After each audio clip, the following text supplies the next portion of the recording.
সারা দাও বাংলাদেশ আরেকটি পর্বে আপনাদের সকলকে জানাই স্বাগত। মোহনা টিভির পর্দায় সারা দাও বাংলাদেশ যারা নিয়মিত দেখেন তারা নিশ্চয়ই জানেন আমরা ইদানিং সময় সারা দাও বাংলাদেশ জনসাধারণের প্রশ্ন নিয়ে পৌঁছে যাচ্ছি জনপ্রতিনিধিদের কাছে।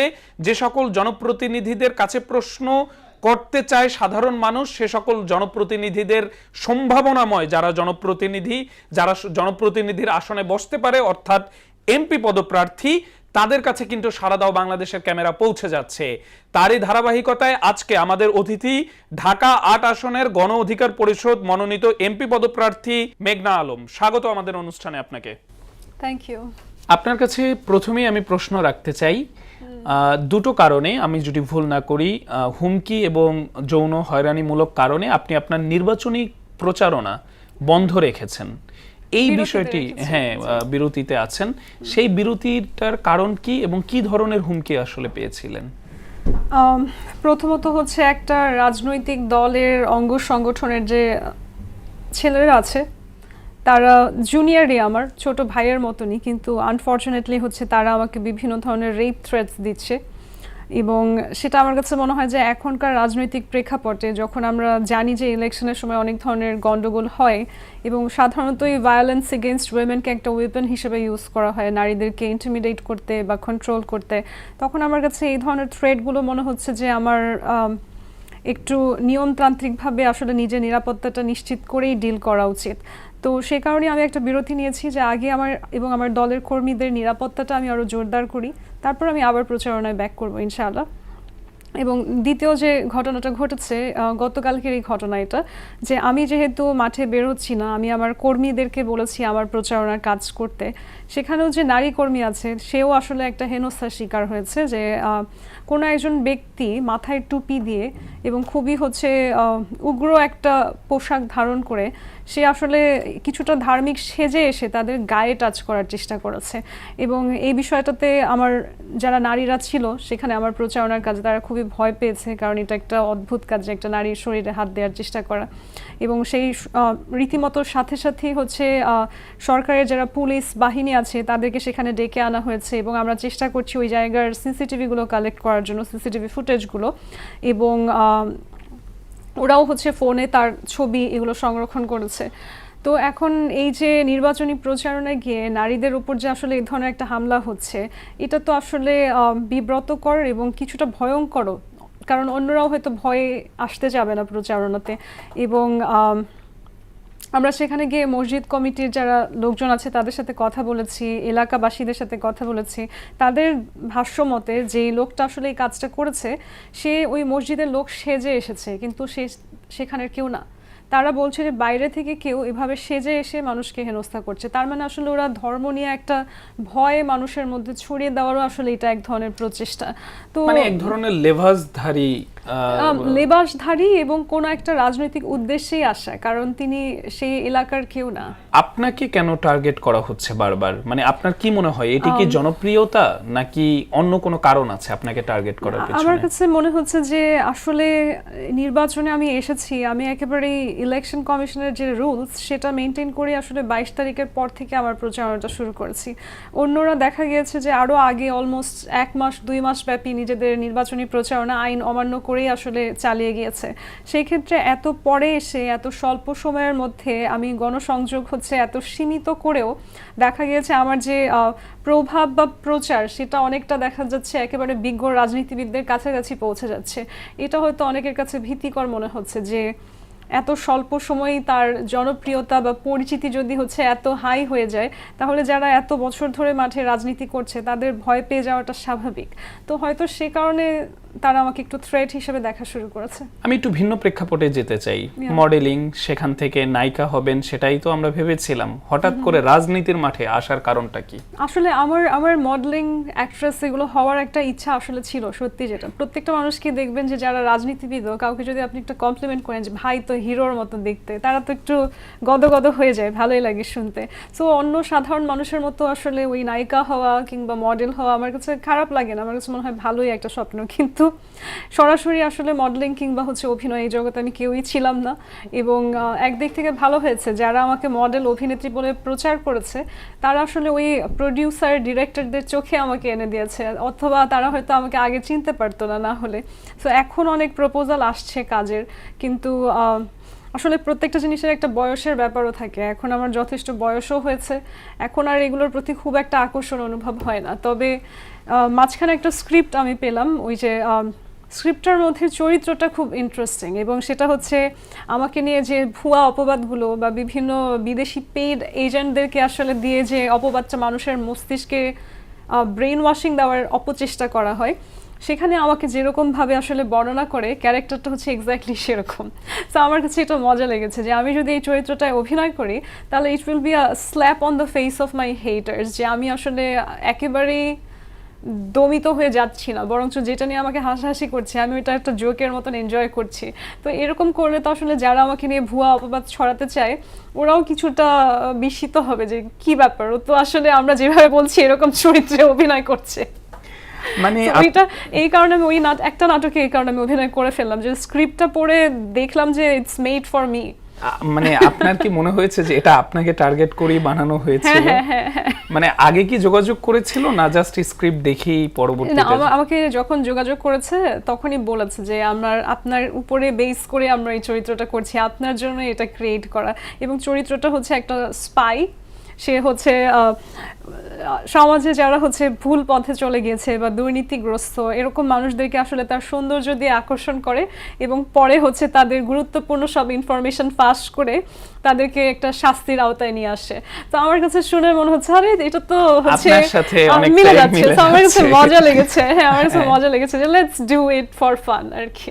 ওকে, আমি আরেকটা প্রশ্নে যেতে চাই যে যখন বড় বড় গুজব কিংবা আপনার নামে অপবাদ দেওয়া হয়, কিভাবে নেন জিনিসগুলোকে? ডিপ্রেসড হন? শুরুর দিকে আমার কাছে খুবই খারাপ লাগতো, যে কোনো মানুষের কাছে স্বাভাবিক খারাপ লাগা, এবং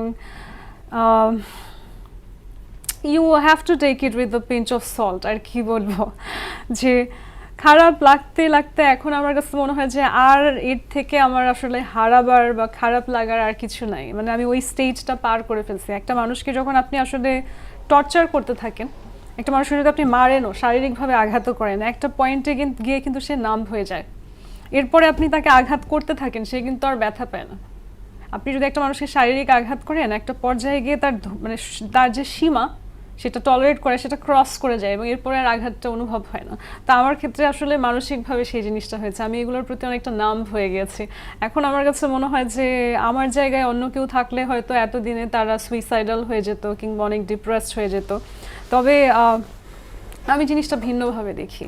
আমার কাছে মনে হয় যে এটা মনদের ভালো হয়েছে, কারণ দেখুন আমি মিস বাংলাদেশ হয়েছি 2020 সালে, খুবই সেই হিসেবে যতখানি আসলে ফেমাস বা পরিচিতি হওয়ার কথা, কোভিডের কারণে সেই জিনিসটা হয়নি। কারণ কোনো গণসংযোগের মাধ্যমে আমাকে পরিচিত করানো কিংবা হচ্ছে এই যে টেলিভিশনে ইন্টারভিউগুলো দিতে আসা, টানা 2-3 বছর আমরা এটা সুযোগই পাইনি। তো সেই পরিচিতি হওয়ার সুযোগটাই ছিল না। এবং এখন এই এত বছর পরে এই ঘটনার মধ্য দিয়ে মানুষ কিন্তু সেই পাস্ট জানছে যে আচ্ছা উনি এক সময় মিস বাংলাদেশ ছিলেন, অলমোস্ট এখন কত বছর, 5-6 বছর আগের কথা। তো একদিক থেকে তো আসলে আমি উল্টো ফেমাস হয়ে যাচ্ছি, এবং আমার যে আন্তর্জাতিকভাবে যে সমর্থন আমি পেয়েছি, আমি জানি না কিভাবে, কাকতালীয়ভাবে আল্লাহর এটা আমার প্রতি একটা বিশাল ব্লেসিং আমি বলবো, যে আমার বিপদের সময় মানুষ বিপদে পড়লে তার কাছের আত্মীয় স্বজনই দৌড়ে আসে না। আমি বিপদে পড়েছি, সেখানে কোন দেশ না, সে ইউএই, দুবাইয়ের যে একটা হচ্ছে নিউজ পেপার তারা ফিচার করেছে, ফ্রান্সের একটা নিউজ পেপার ফিচার করেছে, ভারত তো আছেই, তারপরে হচ্ছে বিভিন্ন ভাষায়, আমি অবাক হয়েছে যে বিভিন্ন ভাষায় আমাকে নিয়ে লিখেছে, এবং সবাই মানবাধিকারের দৃষ্টিকোণ থেকে আমাকে নিয়ে লেখালেখি করেছে যে তাকে দ্রুত মুক্ত করা হোক। তো আমি যখন এটা দেখলাম, আমি তো আসলে আল্লাহর কাছে আমি আসলে কৃতজ্ঞ। আমার মনে হয় যে একদিক থেকে যে আন্তর্জাতিক ক্রেডিবিলিটিটা আমার হয়ে গেছে, সেটা হয়তো আমি আরও 30-40 বছর যদি আমি রাজনীতির ময়দানে থাকতাম তাহলেও হয়তো অর্জন করতে পারতাম না। তাহলে এই যে সীমিত সময় আমার যারা ক্ষতি করতে আসলো তারা তো আসলে আমার ভালো করে লাভ ফেললো। করে ফেলেছে। এটা বেশ মজার একটি কাহিনী বললেন। অবশ্যই আসলে কন্ট্রোভার্সির মাধ্যমে অনেক আমরা আপনাকে অনেকটা বেশি চিনতে পেরেছি পজিটিভের চেয়ে। এটি অবশ্যই আপনার একটি পজিটিভ মাইন্ডের কথা বললেন, ধন্যবাদ আপনাকে। আমি ভিন্ন একটি প্রসঙ্গে যেতে চাই। জনপ্রতিনিধি হওয়ার লড়াইয়ে এখনো নিজেকে অবস্থান করছেন, তাই প্রশ্নটি করা। মেঘনা আলমের আয়ের উৎস কি? আমি একজন রাজনৈতিক প্রশিক্ষক, আমি অনেক ধরনের ট্রেনিং কন্ডাক্ট করি এবং আমার একটা বিজনেস আছে ইভেন্ট ম্যানেজমেন্ট, ওটার মাধ্যমে আমরা বিভিন্ন ধরনের ইভেন্ট অর্গানাইজ করি এবং সেখান থেকে একটা সীমিত এবং সুনির্দিষ্ট আয় আমার হয় আলহামদুলিল্লাহ। এবং আয়টা আসলে আমাদের যে যাকে আমরা ধারণা করি যে ভবিষ্যৎ প্রধানমন্ত্রী হতে পারে আমাদের তারেক জিয়া, তার সাথে কিন্তু আসলে অনেকটাই সামঞ্জস্য আছে আমার আয়ের সংখ্যার। তো আমার মনে হয়েছে আলহামদুলিল্লাহ আল্লাহ একটা ভালো জীবন দিয়েছে, সেই জীবনে জ্ঞান আহরণের সুযোগ দিয়েছে, সেই জ্ঞানটাকে ইমপ্লিমেন্ট করার অন্যকে শেখানোর সুযোগ দিয়েছে। তো এর মধ্যেই যাচ্ছে আমার আয় এবং আমার হচ্ছে প্যাশন অ্যান্ড প্রফেশন, দুইটাই আসলে খুব সুন্দরভাবে সম্মিলিতভাবে চলছে আলহামদুলিল্লাহ। নারীদের জন্য সংরক্ষিত নারী আসন আছে, সেটির দিকে লক্ষ্য উদ্দেশ্য না রেখে কিংবা কোনো বৃহৎ কোনো দলে যুক্ত না হয়ে গণ অধিকার পরিষদ একেবারেই এবার প্রথম নির্বাচন করছে, নতুন দল। সেই দলে কেন আসলেন এবং সরাসরি এমন একটি আসনে আপনি নির্বাচন করছেন যেখানে হেভিওয়েট প্রার্থীরা প্রতি বছরই প্রতিবার নির্বাচনেই ওইখানে হেভিওয়েট প্রার্থীরা থাকে? দুটো প্রশ্ন, একটি হলো ইলেকশনে এই আসনটি কেন বেছে নিলেন, আরেকটি হলো নতুন দল, নারী আসন ছেড়ে নতুন দলে কেন, নতুন দল থেকে কেন আসলে? ওকে, ভেরি ইন্টারেস্টিং কোয়েশ্চেনস। একটা হচ্ছে আমি ঢাকা 8-এর ভোটার, সো আমি যত হেভিওয়েটই হোক আমার নিজের এলাকা, নিজের মানুষ, নিজে যেখানে আমার জীবনের একটা বিশাল অংশ, সেটা রেখে আমি অন্য জায়গায় গিয়ে কেন নির্বাচন করব? অবশ্যই এটা আমার জন্য ছিল একটা simple choice to make firstly.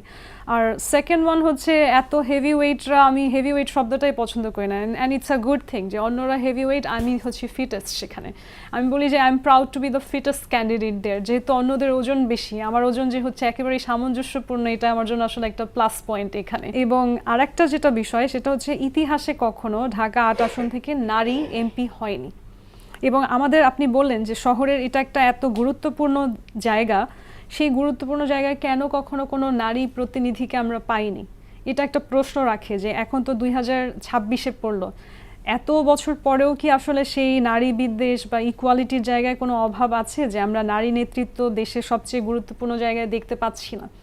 তো সেইখানে আমার কাছে মনে হয়েছে যে মেঘনা আলম যদি আলটিমেটলি ঢাকা 8 আসন থেকে এমপি হতে পারেন, এটা হবে একটা ঐতিহাসিক বিজয়, শুধু আমার একার জন্য না, আমার দেশের সব নারীদের জন্য, যে ফাইনালি আমরা দেশের যেই জায়গা থেকে আসলে সবচেয়ে বেশি প্রভাব বিস্তার করা যায়, দেশকে ফিক্স করা যায়। এবং এমপি কিন্তু শুধু একটা 8 আসনের না, একজন এমপির টোটাল গভর্নেন্স ইনফ্রাস্ট্রাকচারেই তার একটা বিশাল ভূমিকা থাকে। সেইখানে আমি যদি ঢাকা 8 থেকে আজকে নির্বাচিত হতে পারি, তার মানে হচ্ছে পুরো বাংলাদেশের ইতিহাসে সারা জীবন থাকবে যে প্রথম নারী এমপি। এবং এই যে নারীদেরকে সরিয়ে রাখা এই আসন থেকে, সেই প্রথাটাও হচ্ছে আজীবনের জন্য ভেঙে যাবে। আপনি বলছিলেন কূটনৈতিক পাড়ায় আপনার এই কর্মকাণ্ড বা এই কাহিনীটির জন্য একটি প্রভাব পড়েছে। শুধু কূটনৈতিক পাড়াতে না, সমগ্র বিশ্বে। মানে সেটা কি আসলে সাধারণ প্রবাসী যারা ওই সকল দেশে, সেই প্রবাসীদের উপরেও প্রভাব এসেছে বলে আপনি মনে করেন? মানে ভিসার রেশিও যখন আমরা দেখতে পাচ্ছি যে ইদানিং সময় অনেক কম বিভিন্ন ভালো ভালো দেশগুলোতে, আপনি কি মনে করেন কানেক্টেড কোনোভাবে? অফকোর্স, আমার এটা অনেক গুরুত্বপূর্ণ একটা কথা বলেছেন। অনেকেই অনেক জিনিসপত্রকে ছোট করে দেখার চেষ্টা করে, তারা মনে করে যে এই স্মল একটা ইস্যু হয়তো এত বড় কোনো বিষয় না। আসলে যদি এটা স্মল ইস্যু হতো তাহলে কিন্তু আসলে আমার দেশের যে স্টেট মেকানিজম সেখানে ইনভলভ হতো না। This is a very big issue at this moment. এবং প্রবাসীরা আলহামদুলিল্লাহ, সবচেয়ে বড় বিষয় হচ্ছে তারা আমাকে নিজেদের কণ্ঠস্বর মনে করে। তারা মনে করে যে আমরা এত এত বছর ধরে দুইটা দেশের অর্থনীতিতে অবদান রাখছি এবং আমরা এত খাটছি এই দেশগুলোর জন্য। বাংলাদেশের অর্থনীতিও যেমন তাদের উপর ডিপেন্ডেন্ট, তেমন কিন্তু প্রবাসীদের চিপ লেবারের উপর তারা যেই দেশে কাজ করছে সেই দেশের অর্থনীতিও ডিপেন্ডেন্ট। সো এতখানি শক্তিধর যে মানুষ, তাকে তো আসলে সম্মান করার কথা, আমার দেশেও করার কথা, সেই দেশেও করার কথা। এবং আমাদের দেশের মানুষ যেই দেশগুলোতে প্রবাসী হয়ে কাজ করতে যায়, সেখানে তো শুধু বাংলাদেশ কাজ করে না, সেখানে আরও অন্য দেশ, অনেক বিভিন্ন দেশের মানুষও হচ্ছে প্রবাসী হিসেবে এসে কাজ করে। সেই মানুষগুলোকে তো ওই দেশগুলো রেসপেক্ট করছে, সেই মানুষগুলোর সাথে তার আত্মীয়তার বন্ধন করছে। সেই অন্য দেশের ফিলিপিন কিংবা হচ্ছে ভারত, সেই সমস্ত দেশের সাথে তারা বৈবাহিক সম্পর্ক যাচ্ছে। কিন্তু বাংলাদেশকে আইন করে ব্যান করে রাখা যে এই দেশের মানুষের সাথে আমাদের সম্পর্ক হতে পারে না, এটা যে কতখানি লজ্জার আমার দেশের জন্য, আমার জন্য না শুধু আমার দেশের জন্য। এটা বোঝার জন্য যে আত্মমর্যাদা প্রয়োজন, সেটা আমাদের দেশে যারা কূটনীতি নিয়ে কাজ করে কিংবা আমাদের দেশে যারা রাষ্ট্র পরিচালনা করে তারা অনুধাবনই করে না। এটা সমগ্র বিশ্বে আপনাকে ছোট করবে। অন্য একটা দেশও যখন দেখবে যে এই দেশের মানুষকে অন্য দেশরা বয়কট করে বা দূরে রাখে, তখন কিন্তু সে আপনার ব্যাপারে আগে থেকে একটা ইমপ্রেশন বানিয়ে রাখবে এবং আপনাকে আপন করে নিবে না। তো এই যে জায়গাগুলো সমাজে সম্মানের জায়গা, এই জায়গাগুলো আমাদেরকে নতুন করে গড়তে হবে, যেটা হয়তো আমাদের রাজনীতিবিদরা এখনো ভাবছে না, কিংবা হয়তো আমাকে দিয়ে ভাবা শুরু করবে ইনশাআল্লাহ। কূটনীতির ক্ষেত্রে বাংলাদেশকে উন্নয়ন করার জন্য বা বাংলাদেশ দেশটা উন্নয়ন করার জন্য আমি যদি আপনার কাছে 2টি বা 3টি মতামত চাই, তাহলে আপনি কোন দিকগুলোতে আগে নজর দিতে বলবেন? দেখুন, আমাদের দেশের একটা ব্র্যান্ডিং প্রয়োজন। একটা ব্র্যান্ডিং অ্যাজ ইন, আপনি যদি দেখেন আমাদের দেশে যে খাবার, বাংলাদেশি খাবার, সারা পৃথিবীর মানুষ সেটা খেয়েছে, কিন্তু সেটাকে মানুষ ভারতীয় খাবার বলে। এবং এই ভারতীয় খাবার যারা সারা বিশ্বে ছড়িয়েছে, যে ব্যবসায়ীরা কিংবা এই খাবারটা যারা রান্না করে শেফ, তারা সবাই বাংলাদেশি। কিন্তু তারা জানে যে এই খাবারটা আমাকে যদি সেল করতে হয়, আমাকে বাংলাদেশি খাবার বলে সেল করলে হবে না, আমাকে বলতে হবে ভারতীয়। এই যে ভারতীয় শব্দটা বললেই দাম বেড়ে যাচ্ছে, অ্যাকসেপ্টেন্স বেড়ে যাচ্ছে, সেটা বাংলাদেশের জন্য নেই কেন? মানে প্রচারের অভাব। প্রচারের অভাব। আমি যখন একটা বৈশ্বিক অঙ্গনে যাচ্ছি, অনেক মানুষ ইন্টারেস্ট দেখে এসে কথা বলছে এবং এই এক্সপিরিয়েন্সটা অনেক বাংলাদেশি রিলেট করতে পারবে। তারা যখন শুনছে যে কোন দেশ থেকে এসেছে বাংলাদেশ, তখন কিন্তু তাদের ইন্টারেস্টটা কমে যাচ্ছে, তখন তারা চাচ্ছে না যোগাযোগ রাখতে। তো এই যে জায়গাটা, বাংলাদেশি পরিচয়ে যে একটা লজ্জা, এবং আমাদের দেশের মানুষও কিন্তু আসলে এই কভার্ট রেসিজমে ভোগে। আমরা নিজেরাই নিজেদেরকে ছোট করি। আমরা একটা জামা কিনতে গেলেও বলি যে বিদেশি কোনটা সেটা নিব, তাই না? আমাদের নিজেদের মধ্যেও কিন্তু একটা ফরেনার যখন বাংলাদেশের রাস্তায় আসে, তার দিকে সবাই তাকিয়ে থাকে। তাকে মন্ত্রণালয়ে পারমিশন লাগে না বিভিন্ন জায়গায় যেতে। আমি যেহেতু অনেক বছর ধরে আসলে অ্যাক্টিভিজমের সাথে আছি, আমি এই ব্যাপারটা আরও ভালোভাবে জানি যে আমাদের মন্ত্রণালয়গুলোতে একজন বাংলাদেশি যখন জনপ্রতিনিধির সাথে দেখা করতে যায়, এমন একটা ব্যবহার করা হয় যে সে যেন শাসক এবং সামনে হচ্ছে সবাই প্রজা। কিন্তু সেই একই জায়গায় একটা সিম্পল ফরেনার একটা ইউরোপিয়ান কান্ট্রি আসলে সে খুব সহজেই অ্যাক্সেস পেয়ে যায়। কেন? তার যে একটা ভিজুয়াল যে একটা ভ্যালু ইমপ্রুভ, এটা আমার বাংলাদেশিদের জন্য হয়নি।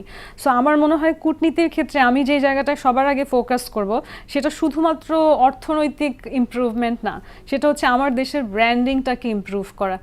এবং অনেক দেশ অনেকভাবে নিজের ব্র্যান্ডিং ইমপ্রুভ করে। যেমন এখন আমরা যেমন কে পপের পাগল সারা পৃথিবী, তারা হঠাৎ করে পৃথিবীর সব মানুষকে আকর্ষিত করে ফেলেছে নিজেদের মিউজিক, নিজেদের কালচার দিয়ে। এবং আবার যদি আমি ভুটানের কথা বলি, খুবই সুন্দর একটা উদ্যোগ, তারা প্রকৃতি কনজার্ভ করছে। এটা দিয়েই সে তার এমন ব্র্যান্ডিং করে ফেলছে, সারা বিশ্ব সেখানে ট্যুরিজমে ছুটে আসছে যে আমরা একটা এরকম স্নিগ্ধ প্রকৃতি উপভোগ করব। সো বাংলাদেশকে খুঁজে বের করতে হবে যে আমার কি আছে, যেটা আমি ইন্টারন্যাশনালি সবাইকে প্রেজেন্ট করে আমার বাংলাদেশের ভ্যালুটাকে আসলে ইমপ্রুভ করতে পারবো। সো কূটনীতির জায়গায় ওইটা আমার একটা মেইন ফোকাস। আর একটা হচ্ছে আমরা সবসময় হার্ড পাওয়ারকে এনকারেজ করি, যে কেউ খুব প্রভাবশালী, যেমন এই যে আমি সংসদে বসতে চাচ্ছি, সংসদ সদস্য হতে চাচ্ছি, এটা কিন্তু এক ধরনের হার্ড পাওয়ার, যে আপনি রাষ্ট্রের কাঠামোগুলোকে হচ্ছে নিয়ন্ত্রণ করতে পারেন। কিন্তু এটা যদি আমি বাদও দিই, there is something call soft power, যেখানে আসলে আমাদের রাষ্ট্রের যে আর্টিস্টরা আছে, কিংবা আমরা যাদেরকে বলি হচ্ছে অভিনেত্রী, গায়িকা, এই যে মানুষগুলো, যেমন কে পপ একটা এক্সাম্পল বলেছিলাম, তারা কিন্তু একটা সফট ক্ষমতা রাখে, যেই জায়গায় একটা দেশকে তারা অনেক প্রভাবশালী অবস্থানে নিয়ে যেতে পারে, শুধুমাত্র তাদের সংস্কৃতি, শুধুমাত্র তাদের এই যে পারফরমেন্স, প্রেজেন্টেশন, সারা পৃথিবীর সাথে কানেকশন, এটা ব্যবহার করে। সো আমার মনে হয় যে যারা কূটনীতি নিয়ে কাজ করে বাংলাদেশের, তাদেরকে আমাদের এই যে এন্টারটেনমেন্ট ইন্ডাস্ট্রিটা কিংবা আমাদের যে আর্টিস্টরা রয়েছে, আমাদের যে বুদ্ধিজীবীরা রয়েছে, তাদেরকে আসলে সুন্দরভাবে পরিচালিত করতে হবে, তাদেরকে সাপোর্ট করতে হবে, তাদেরকে ফান্ডিং, প্রমোশন, আন্তর্জাতিক কানেকশন সব জায়গায় যুক্ত করতে হবে। এবং থার্ড একটা আমি বলবো যে আমার নির্বাচনী ইশতেহারেও আছে, সেটা হচ্ছে আমি যদি ঢাকা ৮ আসনের এমপি হই, তারা একটা অ্যাপ্লিকেশন দিয়ে রাষ্ট্রীয় অর্থায়নে ফ্রি ইংলিশ শিখতে পারবে। আমাকে যদি আন্তর্জাতিক যোগাযোগ বাড়াতে হয়, সেই মেকানিজম তৈরি করতে হয়, তাহলে তো আমাকে আসলে গ্লোবাল একটা ভাষা শিখতে হবে। 5 ইয়ার্সও যদি আমরা ডিটারমাইন্ড হয়ে কাজ করি, কিছু একটা পরিবর্তন তো আসবেই, 100% না হোক। আমরা একদিনে তো আর হচ্ছে আমেরিকা হয়ে যাব না, কিন্তু আমি অ্যাটলিস্ট একটা স্বপ্ন তো দেখতে পারি যে কোনো একটা সময় গিয়ে আমি সিঙ্গাপুর হতে পারবো। যদি নির্বাচিত না হতে পারেন, পরিকল্পনা কি ভবিষ্যৎ? প্রতিজ্ঞা করেছি। আমার জিনিসগুলো কিন্তু প্রতিশ্রুতি না। অন্য যারা ইলেকশনে লড়ছে তারা প্রতিশ্রুতি দিচ্ছে, যেটা সে জেতার পরে হয়তো বাস্তবায়ন করবে, যদিও কখনো আসলে রাজনীতিবিদরা বাস্তবায়ন করে না অনেক প্রমিসেস দেওয়ার পরেও। আমারগুলো কিন্তু আসলে প্রতিজ্ঞা, এবং আমি সেটা বাস্তবায়নে অলরেডি কাজ করছি। আমি যে আইনি সহায়তার কথা বলি, আমি অলরেডি আমার সেই আইনি টিম বানিয়ে, একটা সেল বানিয়ে মানুষকে সহায়তা দেওয়া শুরু করেছি। এবং আমি যে ইংরেজি ভাষা শেখানোর কথা বলছি, সেখানেও কিছু কাজ আমরা অলরেডি এগিয়ে ফেলেছি। এবং মানুষের যে স্বাস্থ্য, নিউট্রিশন, সেটা নিয়ে যে কাজ করার কথা, আমি কিন্তু আসলে আইনজীবীদের সাথে এবং ডেন্টিস্ট, ডক্টরসদের সাথে একটা অ্যালায়েন্সের মতন করে অলরেডি সেই কাজটা শুরু করে দিয়েছি। এটার যে স্কেল, আমি একটা সংসদ সদস্য হলে এটার স্কেল হয়তো হবে অনেক হাই, এখন হয়তো সেই স্কেলটা সীমিত হবে। তো সেই জায়গায় আমি আমার কাজটা কন্টিনিউ করব। আমার যে দেশটাকে আসলে ইমপ্রুভ করতে হবে, এই প্রত্যয়টা আমি জারি রাখব। তবে আল্লাহ যদি সহায়ক হয় এবং যদি সংসদ সদস্য হয়েই যায়, সেক্ষেত্রে আমার মনে হয় 5 বছরে বাংলাদেশ একটা র্যাডিক্যাল চেঞ্জ উইটনেস করবে ইনশাআল্লাহ। স্পষ্ট উত্তর পেলাম। সর্বশেষ যদি ঢাকা ৮ আসনের জনগণের উদ্দেশ্যে আপনার কিছু বলার থাকে, আপনি বলতে পারেন। ঢাকা ৮-এর জনগণ যারা আছেন, আমার প্রিয় এলাকাবাসী, আসসালামু আলাইকুম। আপনারা এমন একটা ডিসিশন নিচ্ছেন যেটা আপনার ভাগ্য এবং আমাদের এই দেশের ভাগ্য আগামী 5 বছরের জন্য নির্ধারণ করে দেবে। আমি শুধু এতটুকুই বলবো যে আমি মন থেকে একটা স্বচ্ছ নিয়ত নিয়ে এসেছি, এবং যেই চেঞ্জগুলো আমি আমার দেশে এবং আমার আসনে করতে চাই, তার জন্য যতটুকু সক্ষমতা, প্ল্যানিং, রিসোর্সেস প্রয়োজন, আমি সবগুলোকে আসলে সম্মিলিতভাবে আয়োজন করেই নির্বাচনে এসেছি। এবং আপনারা দেখবেন যে আমার কোথাও কোনো প্রচারণা, কোনো ব্যানার, পোস্টার, কোনো কিছুই নেই। কারণ পরিবেশের ক্ষতি করে কিংবা নিজেকে আসলে একটা বস্তুতে রূপান্তর করে আমি এই ইলেকশনটা জিততে আসিনি। আমি ইলেকশনটা এসেছি আসলে একজন জনপ্রতিনিধি হতে, এবং আমার ঢাকা ৮কে, আমার বাংলাদেশকে আমি যেরকম দেখতে চাই, একটা স্বপ্নের বাংলাদেশ, সেইভাবে গড়ে তুলতে। আমার জীবনের যে হিস্ট্রি, সেখানে আমার আসলে আর পাবার বা হারিয়ে ফেলার কিছু নেই। আমি ইলেকশনে দাঁড়িয়েছি আমার দেশের জন্য, দেশের মানুষের জন্য। আমার দেশটাকে আমি এমনভাবে সংস্কার করতে চাই যে নিজের জীবনে যে হেনস্থাগুলো আমি ফেস করেছি এবং যে বাস্তবতাগুলো আমি অনুধাবন করেছি, যে আমার দেশ আন্তর্জাতিক জায়গাতে, অর্থনৈতিক জায়গাতে কতখানি সীমাবদ্ধতার মধ্যে আছে, আইনি জায়গাতে আমার দেশের মানুষ আসলে কতটা অসহায়, এই সমস্যাগুলো অনুধাবন করে এগুলো আসলে অন্তর থেকে আমি চাই সংস্কার করতে, পরিবর্তন করতে। আপনারা যদি মনে করেন যে আপনারা এরকম বিকল্প কাউকে বেছে নেবেন, তাহলে আমি অনেক কৃতজ্ঞ হব ইনশাআল্লাহ। এবং আপনাদের জন্য সার্ভ করা, জনগণকে সার্ভ করাই হবে আমার জীবনের মূল নীতি। ধন্যবাদ আপনাকে। প্রিয় দর্শক, যারা সারা দাও বাংলাদেশ প্রোগ্রামটি নিয়মিত আমাদের দেখে আসছেন এবং মোহনা টিভির সাথেই আছেন, তারা নিশ্চয়ই জানেন যে প্রতিটি পর্বে প্রতিটি অতিথির সুন্দর একটি কথা, যেই কথাটি আমাদের ভালো লাগে, যেই কথাটি, একটি কথা আমরা কোট করি এবং ওই কথাটি বলেই আমরা আমাদের অনুষ্ঠান শেষ করি। আজকেও তার ব্যত্যয় ঘটবে না। আজকের অতিথির যেই কথাটি আমার সবচেয়ে ভালো লেগেছে, সেটি হলো কন্ট্রোভার্সি হওয়ার ফলে তিনি যে ব্যাপক প্রচার পেয়েছেন, সেটিকে তিনি ডিপ্রেশনে না যেয়ে বরং সেটিকে তিনি এনজয় করেছেন, এবং সেটির ফলে আসলে তার যে একটি পুরো পৃথিবীব্যাপী জনপ্রিয়তা তৈরি হয়েছে, সেটিকে তিনি খুব ভালোভাবে রাজনীতির মাঠে কাজে লাগাতে চাচ্ছেন। অর্থাৎ আপনারা যারাই গুজব কিংবা ট্রল অথবা অপপ্রচার, অপবাদে নিজেদেরকে দেখতে পান, তারা আজকের অতিথির কাছ থেকে একটি জিনিস শিক্ষণীয় পেতে পারেন যে আসলে খারাপ সময় আসবে জীবনে, বিপদ আসবে, কান্না পাবে, সবকিছুই হবে, কিন্তু জীবন তার গতিতে তার ভাবে করে সত্য একদিন সবার সামনে উন্মোচিত হবে। আর সত্য যেদিন উন্মোচিত হবে সেদিন আপনার অপপ্রচারগুলোই পরিণত হবে প্রচারে। নতুন কোনো অতিথি নিয়ে আবারও আপনাদের সামনে উপস্থিত হব নতুন কোনো স্থানে নতুন কোনো বিষয় নিয়ে। সে পর্যন্ত সারা দাও বাংলাদেশ তথা মোহনা টিভির সঙ্গেই থাকুন। ধন্যবাদ আপনাদের সকলকে।